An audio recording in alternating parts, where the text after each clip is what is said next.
The sources you shared open with just a staggering number, 8 minutes. That's it. On September 28th, 2025, a horrific act of targeted violence. We're talking a truck ramming, an assault rifle, arson, all started and finished in just 8 minutes at a church in Grand Blanc, Michigan. Welcome to a deep dive. And that time frame, 8 minutes, it's not just a statistic, is it?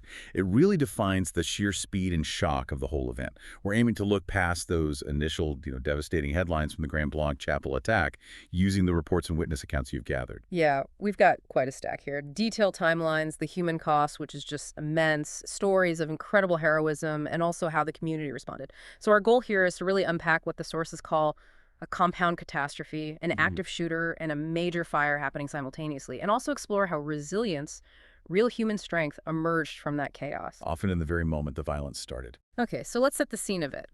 Before the attack, it was meant to be a Sunday of, well, solemn reflection. People were at the Church of Jesus Christ of Latter-day Saints on McCandless Road in Grand Blanc Township.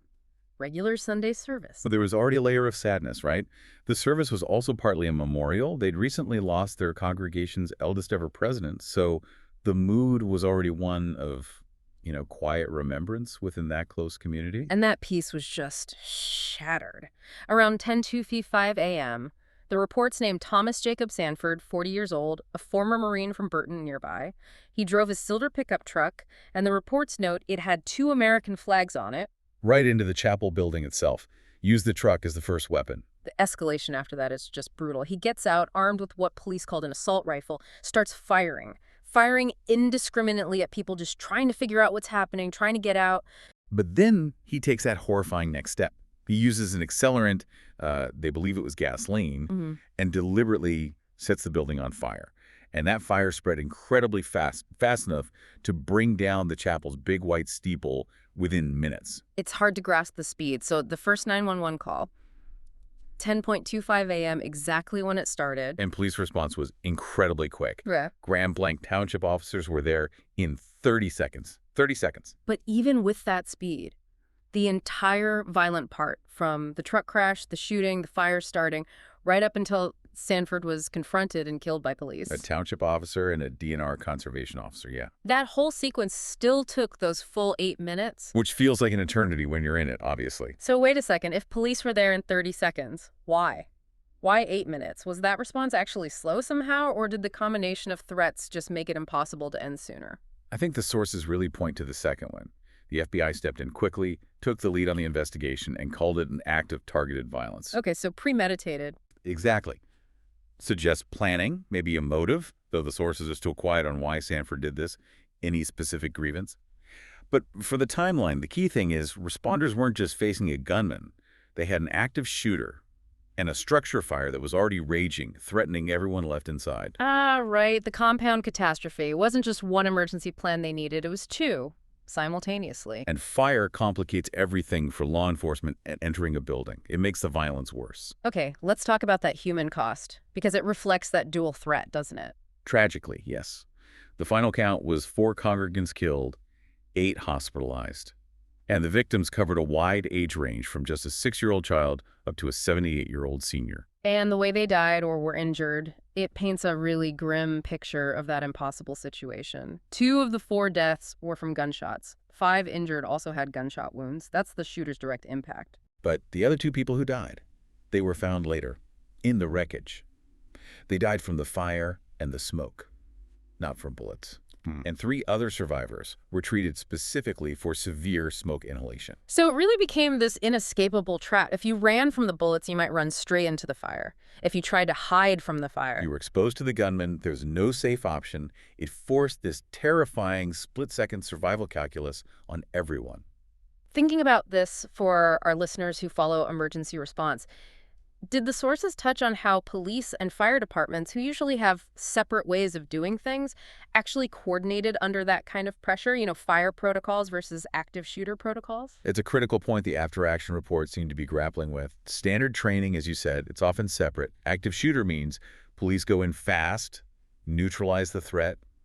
Fire rescue is about containment, getting people out safely. Right. But when officers have to enter a building that's already burning to stop a shooter, that changes everything. The risk assessment, the procedures, It inherently slows things down, especially victim rescue, because now you have structural collapse risks, smoke, and gunfire.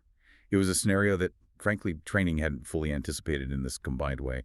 Okay. They'll definitely be looking at this now. Okay. Amidst all this horror and the systemic questions, the reports also highlight incredible moments of courage, a real contrast between the attackers' violence and just instinctual human bravery.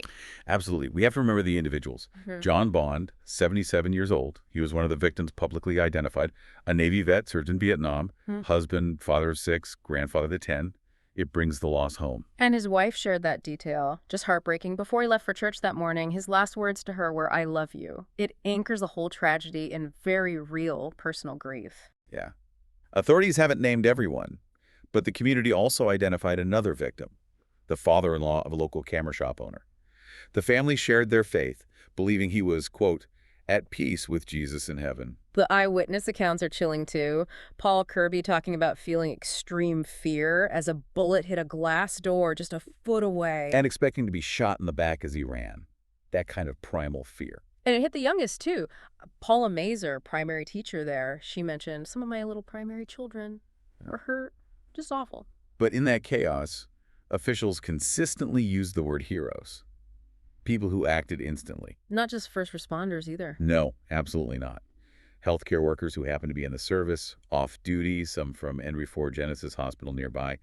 They didn't hesitate. The reports described them running in and out of the fire, literally dragging wounded people out. While the building was burning and the shooter was still active. Exactly. Navigating smoke, flames, chaos, immense personal risk. Just incredible bravery. And then there's the story of the striking nurses. That one really stands out in the sources. Teamsters Local 332, they were picketing outside that same hospital. Yeah, involved in a pretty serious labor dispute. But the moment they heard what was happening at the church, They dropped their signs, abandoned the picket line. and rushed over to help, started assisting first responders, triaging, treating victims right there on the scene. Their statement was so clear. Human lives matter more than our labor dispute. Wow.